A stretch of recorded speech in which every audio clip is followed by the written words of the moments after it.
الرحمن الرحیم السلام علیکم ورحمۃ اللہ وبرکاتہ۔ عورتوں کا وضو کرنے کا طریقہ کیا ہے، اور اگر عورت کا دوپٹہ سر پہ نہ ہو تو کیا اس سے وضو ہو جائے گا یا نہیں ہوگا؟ پہلی بات تو یہ ہے کہ عورت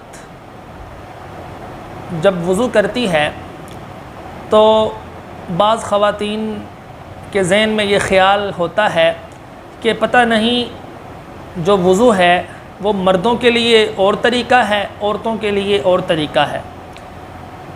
جو عمومی طریقہ ہے جیسا کہ ہم سب وضو کرتے ہیں، سب سے پہلے 3 دفعہ دونوں ہاتھ دھونے چاہیے، پھر اس کے بعد 3 مرتبہ کلی کرتے ہیں، 3 دفعہ ناک میں پانی ڈالتے ہیں، 3 دفعہ اپنا چہرہ دھوتے ہیں، پیشانی کے بالوں سے لے کر ٹھوڈی کے نیچے تک، ایک کان کی لو سے دوسرے کان کی لو تک پورا منہ دھوتے ہیں، پھر اس کے بعد 3 مرتبہ دونوں ہاتھ کونیوں تک دھوتے ہیں۔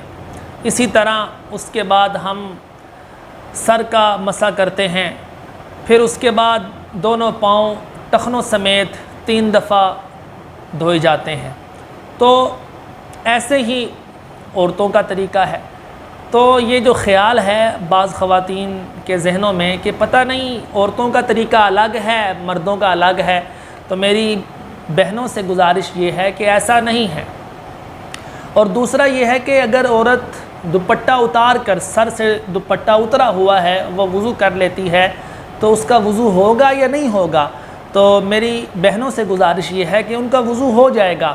دیکھیں نا، کوئی شخص یا میری بہنیں غسل کرتی ہیں، اس وقت ان کے جسم میں لباس نہیں ہوتا، تو اگر علماء فرماتے ہیں کہ اگر غسل کرتے وقت آپ نے وضو نہیں کیا لیکن آپ نے وہ اعضاء دھو لیے جو وضو کے لیے ضروری تھے، تو آپ کا وضو ہو جائے گا۔ تو اگر سر پہ دوپٹہ نہ بھی ہو تو اس میں وضو میں کوئی حرج نہیں آتا، تو ایسی بات نہیں ہے۔ اللہ تعالی ہمیں سمجھنے کی توفیق عطا فرمائے۔ السلام علیکم ورحمۃ اللہ۔